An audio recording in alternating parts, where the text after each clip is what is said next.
ఒక రాముడు, ఒక బుద్ధుడు ధ్యానం చేశారు. అందుకే వాళ్ళందరూ దేవుళ్ళని, దేవతలందరూ ధ్యానం చేశారు. మనం ధ్యానం చేస్తే మనం కూడా దేవత అవుతాం. మనం ధ్యానం చేస్తే మనం కూడా దేవుళ్ళలాగా జీవిస్తాం. ఎంత సులభమైన విద్య!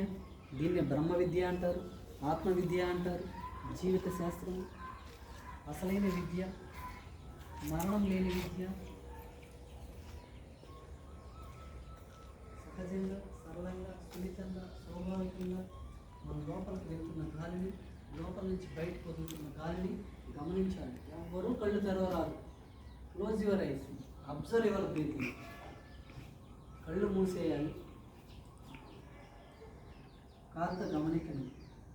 యారు don't focus your eyes, close your eyes. కళ్ళు